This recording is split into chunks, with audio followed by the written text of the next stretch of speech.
ఈ యొక్క పవిత్ర నదిలో మనందరం కూడా ఈ మహాకుంభమేళ సందర్భంగా పవిత్ర స్నానాలు ఆచరించడమే కాకుండా మన జీవితాన్ని మన యొక్క తలల్ని మనందరం కూడా ఆయుర్వేద అశ్వస్థతో ఉండేటట్టుగా భగవంతుని ప్రార్థించుకుంటూ చేసుకున్నటువంటి ఈ మహా కార్యంలో మరి మీ అందరం కూడా ఆ కార్యక్రమం పాల్గొనడం జరిగింది.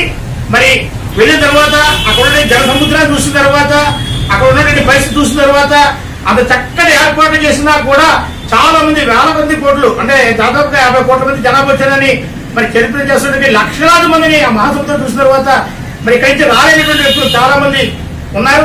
వారందరికీ కూడా ఒక మంచి కార్యక్రమాలు చేయాలి, వారందరికీ కూడా ఆ యొక్క అమృత బిందువులు అందించాలనే ఉద్దేశంతో మా యొక్క తాడేపల్లి ఉన్నటువంటి శాశ్వత రోడ్లో జీకే ఆనంద్ గారు జీకే జ్యువెలర్స్ తరపున మీ అందరూ కూడా వెళ్ళడం జరిగింది. వెళ్ళి అక్కడి నుంచి స్వయంగా 100 లీటర్లని మీ అందరూ కూడా మోసుకొచ్చి ఏ రకమైనటువంటి ఇబ్బంది లేకుండా అందరికీ అందించాలనేటువంటి తప్పంతో ఈ యొక్క కార్యక్రమం తీసుకున్నాం. ఈ కార్యక్రమంలో ఆ అమృత బిందువులు మీరందరూ కూడా సద్వినియోగపరచుకోవాలని చెప్పి దాదాపుగా 1000 బాటిల్స్ మేము తయారు చేసి అందరికీ కూడా పంచిపెట్టడం జరుగుతుంది. ఎవరికైనా అవసరమైన వాళ్ళు కూడా ఇంకా కలవచ్చు.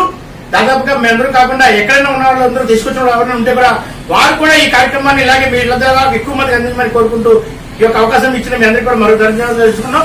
ఏదేమైనా ఆ ఈశ్వరుడు మనందరికీ ఆయుర్వేదానికి అశ్వాసాలు భోగ భాగ్యాలు ప్రసాదించాలని మీరందరూ సుఖంతో ఉండాలని కోరుకుంటూ ఈ కార్యక్రమానికి ఇచ్చేసినటువంటి మా పట్ల రాంపండి గారు తాడేపల్లి తెలుగుదేశం పార్టీ అధ్యక్షుడు, అదేవిధంగా ఇక్కడ వివిధ పార్టీ నాయకులు మరి అలాగే జనసేన మన ఎమ్మెల్యే గారు బొత్స శ్రీనివాసరావు గారు కూడా మాకు వెళ్ళినప్పుడు ఎంతో సహకారాలు అందించారు. వారికి కూడా హృదయపూర్వక ధన్యవాదాలు తెలియజేసుకున్నా. అక్కడ ప్రయాగరాజులో ఎంపీగా పనిచేసినటువంటి వ్యక్తి మరి భారతీయ జనతా పార్టీ సంబంధించిన వ్యక్తులు ఆయన కూడా అక్కడ మాకు కూడా సహకారాలు అందించారు. మరి వారందరికీ కూడా హృదయపూర్వక ధన్యవాదాలు తెలియజేసుకుంటూ మన బీజేపీ ఎంపీ శ్రీనివాస వర్మ గారు మరి వెళ్ళినప్పుడు మా అందరికీ కూడా ప్రోత్సాహం కాకుండా వీళ్ళందరికీ కూడా అక్కడ అవసరాలు కూడా చూడడానికి పనిచేశారు. అవన్నీ కూడా సౌకర్యంతో కాబట్టినందుకు వారికి కూడా మా హృదయపూర్వక ధన్యవాదాలు తెలియజేసుకుంటున్నాం. Thank you very much.